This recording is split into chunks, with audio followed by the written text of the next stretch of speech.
कौसल्या सुप्रजा रामपूर्वा सन्ध्या प्रवर्तते उत्तिष्ठ नरशार्दूल कर्तव्यं दैवमान्निकम् कौसल्या सुप्रजा रामपूर्वा सन्ध्या प्रवर्तते उत्तिष्ठ नरशार्दूल कर्तव्यं दैवमान्निकम् उत्तिष्ठोत्तिष्ठ गोविन्द उत्तिष्ठ गरुडध्वज उत्तिष्ठ कमलाकान्ता त्रैलोक्यं मङ्गलं कुरु मातः समस्त जगतां मधुकैटभारे वक्षो विहारिणि मनोहर दिव्यमूर्ते श्रीस्वामि निःसृत जनप्रिय दानशीले श्रीवेङ्कटेश दयिते तव सुप्रभातम् तव सुप्रभातमरविन्दलोचने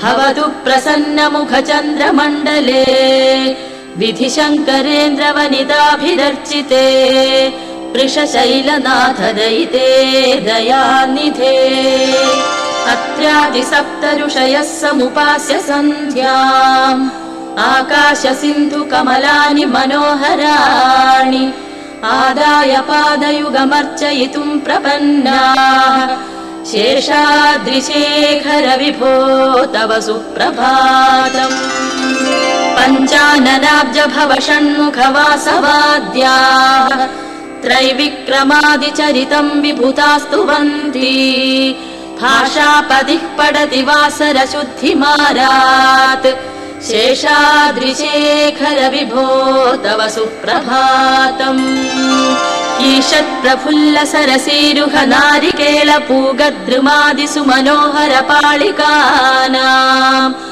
आवाति मन्दमनिलः सह दिव्यगन्धैः शेषाद्रिशेखर विभो तव सुप्रभातम् उन्मील्य नेत्रयुगमुत्तम पञ्जरस्ताः पात्रावशिष्ट कदलीफलपायसानि भुक्त्वा सलीलमथ केलिशुकाक्वडन्ति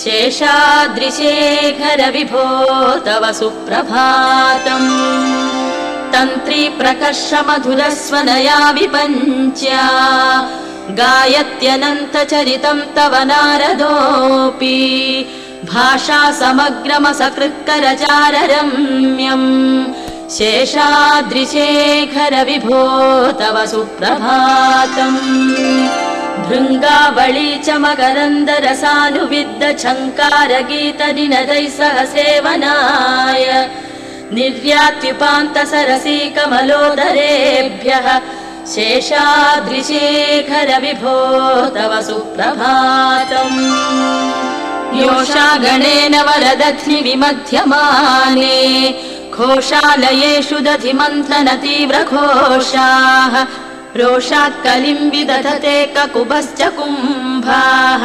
शेषाद्रिशेखर विभो तव सुप्रभातम् पद्मेश मित्र शतपत्र गतालिवर्गाः हर्तुं श्रियं कुवलयस्य निजाङ्गलक्ष्म्या भेरी निनादमिव बिभ्रति तीव्रनादम् शेषाद्रिशेखर विभो तव सुप्रभातम् श्रीमन्नभीष्टवरदाखिल लोकबन्धो श्री श्रीनिवास जगदे गदयैक सिन्धो श्रीदेवतागृह भुजान्तर दिव्यमूर्ते श्रीवेङ्कटाचलपते तव सुप्रभातम् श्रीस्वामि पुष्करिणि काप्लव निर्मलाङ्गाः श्रेयोर्थिनो हर विरिञ्चि सनन्दनाद्याः द्वारे वसन्ति वरवेत्र हतोत्तमाङ्गाः श्रीवेङ्कटाचलपते तव सुप्रभातम् श्रीशेषशैलगरुडाचल वेङ्कटाद्रिनारायणाद्रिवृषभाद्रिविषाद्रिमुख्याम् आख्यां त्वदीय वसतेरनिशं वदन्ति श्रीवेङ्कटाचलपते तव सुप्रभातम् सेवा परा शिव सुरेश कृशानुधर्म रक्षोऽम्बुनाथ पवमान धनाधिनाथाः बद्धाञ्जलि प्रविलसन् निज शीर्षदेशाः श्रीवेङ्कटाचलपते तव सुप्रभातम् घाटीषु ते विहगराज मृगाधिराज नागाधिराज गजराज हयाधिराजाः स्वस्वातिकार महिमाधिकमर्थयन्ते श्रीवेङ्कटाचलपते तव सुप्रभातम्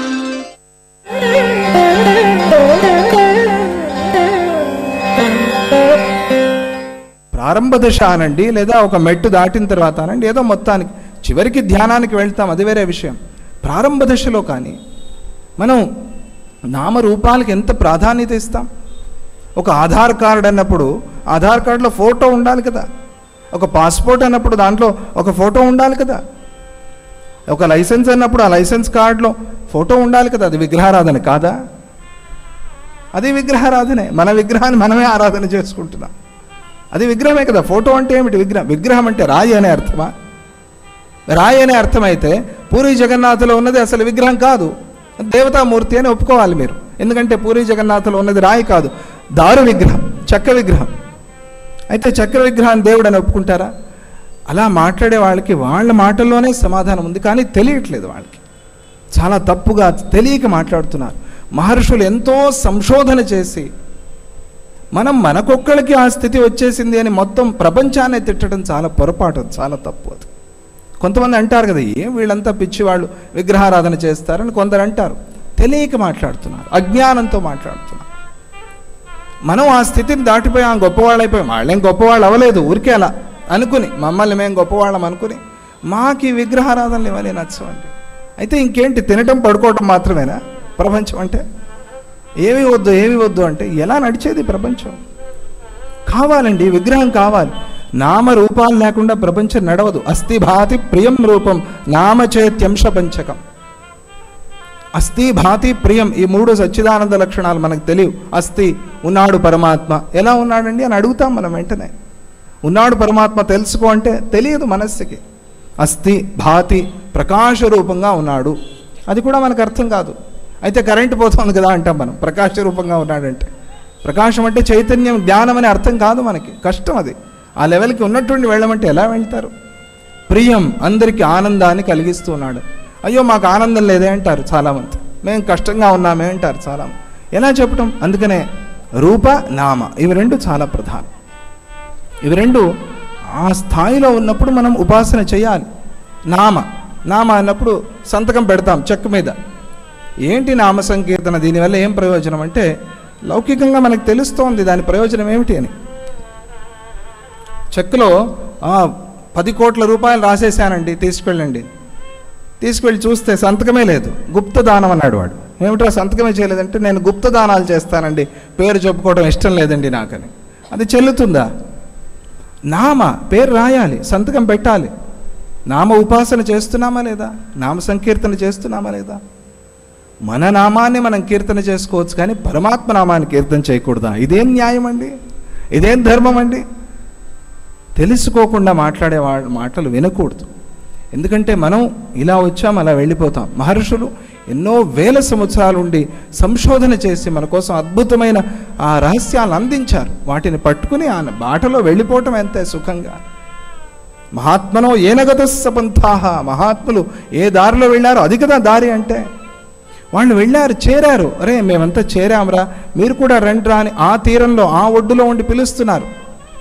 మాకు ఇక్కడే బాగుందండి, ఇక్కడే ఉంటామంటే అజ్ఞానం అది. అలా అనకూడదు. అందుకనే పుంసాం మోహన రూపాయ, ఆ స్వామి అద్భుతమైన రూపాన్ని ధారణ చేశాడు.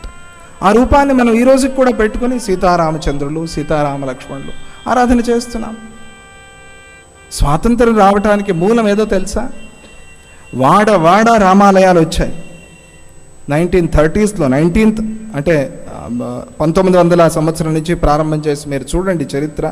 వాడ రామాలయాలు, రామాయణం ఇలా పెరిగిపోయింది స్వాతంత్ర్యానికన్నా ముందు. వాళ్ళు చూసి ఈ ధర్మాన్ని మనం కదల్చలేము, దీనంత స్ట్రాంగ్ అయిన ధర్మం ప్రపంచంలో వేరేది లేదు అనుకుని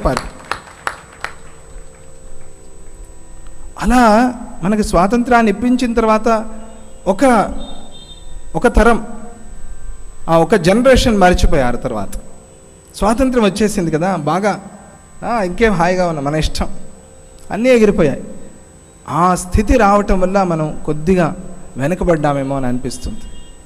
అవన్నీ ఉన్నప్పుడే చాలా బాగున్నాం. అవి వెళ్ళిపోయిన తర్వాత, ఆధ్యాత్మికత అనేది కొంచెం లోపించిన తర్వాత దేశం కూడా వెనకబడింది. ఆధ్యాత్మికం అనేది చాలా అవసరం. అది లేకపోతే దేశం ఎలా నడుస్తుందండి? నడవదు.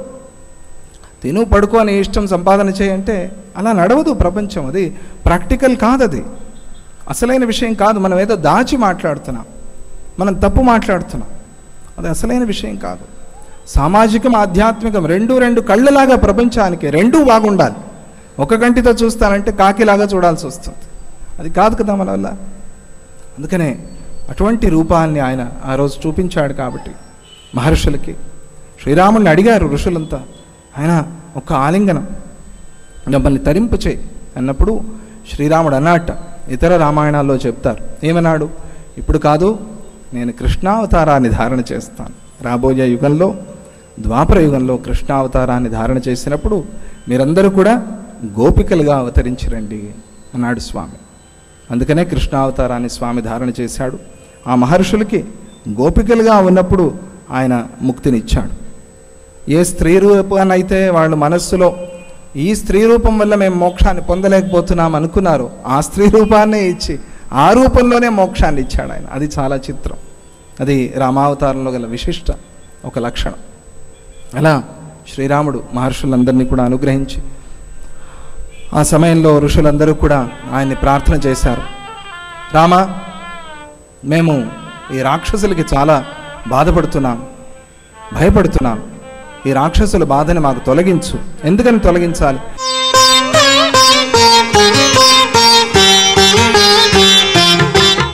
ఆర్తానాం ఆర్తిహంతానాం భీతానాం భయనాశనం ద్విషతాం కాలదండంతం రామచంద్రం భయేహం. లోకంలో అనేక రకాలైన దానాలు చెప్పారు మానవులు తరించటానికి. అదాన దోషేణ భవేద్ దరిద్రం. పూర్వజన్మలో మనం ఏమీ దానం చేసుకోకపోతే ఈ జన్మలో యాచన చేసుకుని బతకాలి. ఆ యాచనకు కూడా రాదు ఒక్కొక్కసారి. కాబట్టి పూర్వజన్మలో చేసుకున్నటువంటి దాన విశేషం చేతనే ఈ జన్మలో మనకు ఐశ్వర్యం కానీ పుత్రులు కానీ కలిగే అవకాశం ఉంది.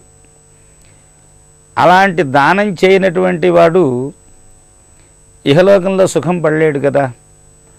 పుత్రులు లేకుండా ఉంటే మోక్షమే రాదు. ఆ మోక్షం రాకపోవడానికి కారణం మనకి దేవీ భాగవతంలో వ్యాస మహర్షి తపన చెబుతుంది. వ్యాస మహర్షి అనేక రకాలుగా చికాకు పడుతూ ఉంటాడు. అప్పుడు నారద మహర్షి వచ్చి, ఎందుకు మహర్షి నీకింత పుత్రవేదన, పుత్రుడు కావాలనే కోరిక నీకెందుకు అని చెప్పానంటే, నా జీవితానంతరం గయలో ఆ ధర్మపిండం అన్నా పెడతాడేమో, దానివల్ల నాకు మోక్షం వస్తుంది అని చెప్పనేటువంటి ఆశ అంటాడు ఆయన. ఆయన సాక్షాత్తు పరమాత్మ కదా, కానీ మానవులకి తెలియజేయడం కోసం మాత్రమే ఆ మాట అంటాడు ఆయన. అలా అయితే నువ్వు అమ్మవారిని ఆశ్రయించవలసింది. ఆ పరాశక్తి మీకు కావాల్సినటువంటి యొక్క పుత్ర సంతానాన్ని ఇస్తుంది అని చెప్పని నారద మహర్షి చెప్తాడు. దానివల్ల ఆ దేవీ భాగవతాన్ని రచించి అమ్మవారి యొక్క ధ్యానంలో తపస్సులో ఉండగా ఆయనకి అస్కలిత పుత్రుడిని ఇస్తుంది. అంటే యోని సంభవుడు కాని పుత్రుడు. ఎవరైనా సుఖమహర్షి. సుఖమహర్షి ఈయనకన్నా వైరాగ్యం కలిగినటువంటి వాడు. చిన్నప్పటి నుంచే ఆయనకి అసలు ఒంటి మీద నూలు పోగు లేకుండా సంచరిస్తూ ఉంటాడు ఆయన. అంత వైరాగ్యం దేనివల్ల వచ్చింది? ఇది భూమి, ఇది మట్టి, ఇది పువ్వు అనేటువంటి తేడా ఏమీ లేదు ఆయనకి. అందువల్లనే వ్యాస మహర్షి వస్తున్నాడంటే గంధర్వకాంతలందరూ కూడా గబా గబా వెళ్ళి బట్టలు కట్టుకునేవాళ్ళట. సుఖమహర్షి వస్తున్నాడంటే మేలకుండా ఊరుకునేవాళ్ళట. నారద మహర్షి కోపం వచ్చి అడిగాట, ఏమమ్మా చిన్నపిల్లవాడు వస్తున్నాడంటే మీరు అట్లా ఉన్నారు, పెద్ద ఆయన వస్తున్నాడంటే బట్టలు కట్టుకుంటున్నారు ఏమిటని చెప్పానంటే, మహర్షి నీకు తెలియంది కాదు, సుఖమహర్షి చిన్నవాడైన వేదాంత పరిజ్ఞానంలో పండిపోయినటువంటి వాడు. దానివల్ల ఆయనకి ఆ మట్టికి మాకు తేడా తెలియదు కనుక అలాంటి వాడు వస్తుంటే మాకేమీ భయం లేదు అని చెప్పాను అన్నయ్యట. కనుక అట్లాంటి పరిస్థితుల్లో ఈ జీవుడికి ఉత్థానం కలిగించేటువంటి దానాల్లో గొప్ప దానం గోదానం. ఈ గోదానం వల్ల మానవుడు తన పితరుల్ని తరింపజేయటమే కాకుండా తాను కూడా తరిస్తాడు. ఇందులో 3 రకాల గోదానాలు ఉన్నాయి. వ్రతోద్యాపన కోసం ఇచ్చే గోదానాలు కొన్ని. జీవుడు నిహతుడైన తర్వాత ఇచ్చేటువంటి గోదానం వైతరణి గోదానం అంటారు. జీవుడు ఉండంగా ఇచ్చేటువంటి గోదానం అంటే నాకు నేనుగా ఇచ్చుకునేటువంటి గోదానాన్ని ఉత్తాన గోదానం అంటారు. ఎట్లా ఇచ్చినా ఈ పితరులతో సహా తాను తరిస్తాడు అని చెప్పానని. గాం యజ్ఞో వర్ధతాం యజ్ఞస్య వర్ధమను వర్ధాపచితిరస్య పచితి మా కురోపచితోహం మనుష్యేషు భూయాసం మా గామనాగామరితం వదిష్ట అని వేదం. ఈ గోదానం ఇచ్చేటప్పుడు చెప్పటం కూడా విశ్వజిక్ సూక్తం చెప్తారు, లేదా ఆత్మసూక్తం చెప్తారు. ఆత్మసూక్తం చెప్పినందువల్ల పరమాత్మ యొక్క స్వరూపం అంతా కూడా దానిలో వచ్చేస్తుంది. అలా వచ్చేటప్పుడు స్వేదం మే పురుషం పురీషం కాంచనం, ఆయన విరాట్ పురుషుడైనటువంటి విష్ణుమూర్తి వారి యొక్క చెమటే వర్షంట మనకి. పురీషం కాంచనం, ఆయన అమేధ్యమే బంగారం అవుతుంది. కాబట్టి అలాంటి విరాట్ పురుషుడు యొక్క స్వరూపం అంతా కూడా తలుచుకుని గోదానం ఇచ్చినందువల్ల గో సర్వదేవతా స్వరూపం అని కదా మనందరం చెప్పుకునేటువంటిది. ఇది సత్యమైనటువంటి మాట. దీంట్లో జ్యోతిష్శాస్త్ర ప్రకారం కూడా కొన్ని గ్రహబాధలు ఉన్నప్పుడు ఆ గ్రహబాధ నివృత్తి కోసం, సంతానం కలగటం కోసం గోప్రదర్శనాలు చెప్తారు. ఈ గోప్రదర్శనాలు చేసి దానికి తగినటువంటి యొక్క గ్రాసం అంటే మేత వేయటం వల్ల వీళ్ళకి తప్పకుండా అది ప్రత్యక్షంగా ఆ స్వానుభవంగా నాకు తెలిసినటువంటి విషయం అది. అట్లా చేయమని చెప్పినందువల్ల వాళ్ళకి వెమ్మటే సంతానం కలుగుతుంది. అట్లాంటి గోదానం ఇవ్వటం వల్ల మానవుడు తరిస్తాడు, పితరులు తరిస్తారు, ఐశ్వర్యం కలుగుతుంది, సర్వదేవతా సమ్మతం అవుతుంది అని చెప్పాను నేను. ఈ గోదానం అన్ని సమయాల్లోనూ చెప్పబడ్డది. కన్యాదానం ఇచ్చేటప్పుడు కూడా గోదానం ఇమ్మనమనే, షోడశ మహాదానాలు అన్నీ ఇమ్మనమని, అందులో వస్తుంది గోదానం. ఇట్లాంటి గోదానం ఎందుకు ఇవ్వాలి అని చెప్పినానంటే మానవుడు తరించడానికే కాదుట, శరీర ఆరోగ్యం కోసం కూడా లేదా ఐశ్వర్యం కోసం కానీ అందరూ తరించి వాళ్ళకి మోక్షం లభింపజేయటం కోసం తప్పకుండా గోదానాన్ని ఇవ్వాలి అని చెప్పానని. లేదా గోవుని పెంచి ఆ పాలు అభిషేకానికి ఉపయోగించినట్లయితే వాడు మోక్షం పొందుతాడు అని చెప్పబడ్డది. కనుక మానవులైనటువంటి వాళ్ళందరూ కూడా ధర్మవిహితమైనటువంటి దానాలన్నీ కూడా ఇవ్వవలసిందే. 190 మంది అన్ని రకాల దాన ధర్మాలు చేస్తారు, వస్త్రదానం చేస్తారు, అన్నీ చేస్తారు. కానీ వీటిల్లో ఉత్తమోత్తమైనటువంటిది ఈ గోదానం. ఈ గోదానం వల్ల విష్ణు సాయుధ్యాన్ని సరాసరినే పొందగలుగుతాడు మానవుడు. కాబట్టి తప్పకుండా ఈ విధమైనటువంటి దానాల్ని ఆచరించి ధ్యానాల్ని గురించి, గొప్ప తపస్సుల గురించి, పితృభక్తి గురించి చెప్పబడ్డ ఇతిహాసాల్లో ఇది కూడా ఈ దానాల్లో గొప్పదానటువంటి గోదానం కూడా ఆచరించి మానవులు తరించవలసింది. కాళే వర్షతు పర్జన్య పృథివీ సస్యశాలిని దేశేయం శోభరహితా బ్రాహ్మణా సంతు నిర్భయ. స్వస్తి.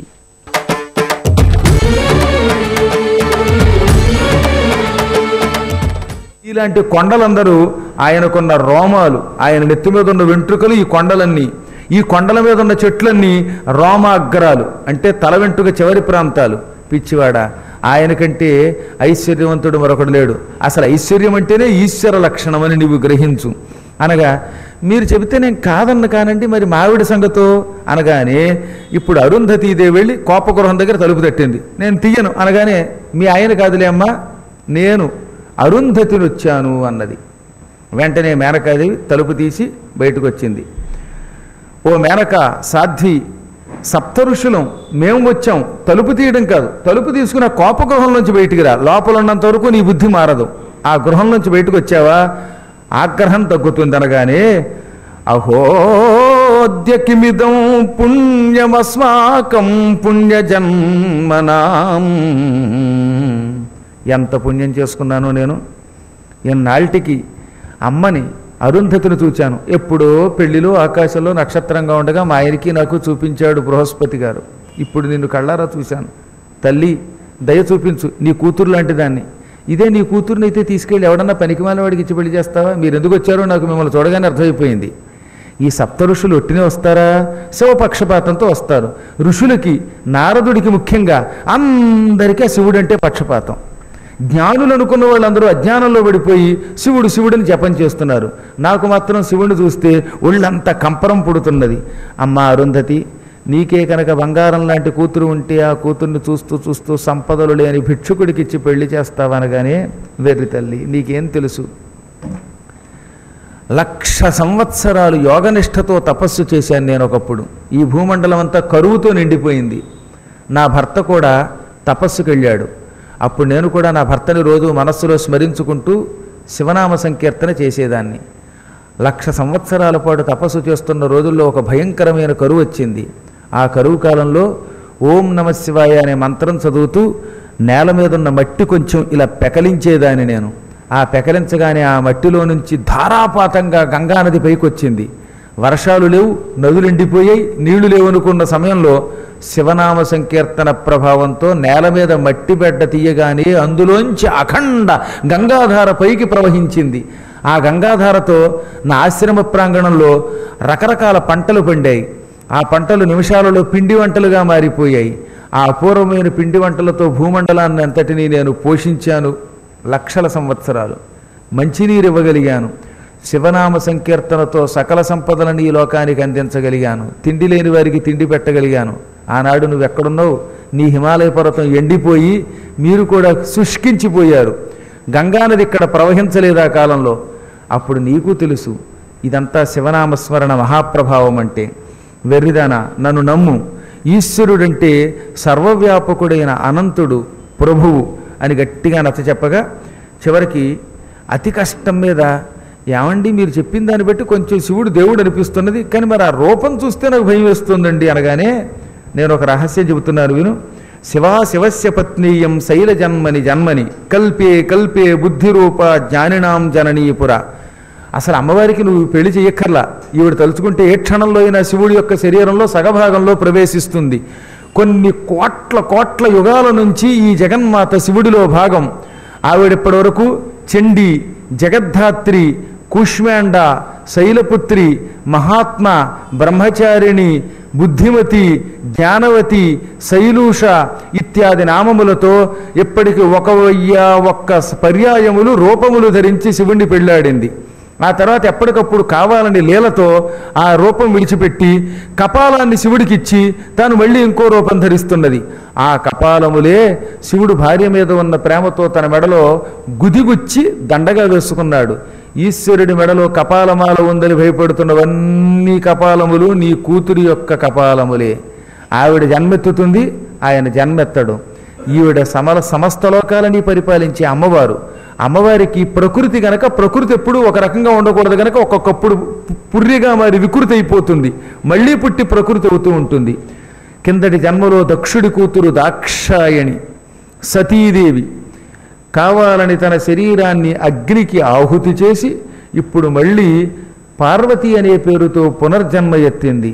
నువ్వు అవునన్నా కాదన్నా ఈ పార్వతికి ఆయనే భర్త అవుతాడు. ఎవ్వరూ ఈ వివాహాన్ని ఆపలేరు. నువ్వు సొంతంగా కన్యాదానం చేసావనుకో, నువ్వు కూడా మోక్షం పొందుతావు.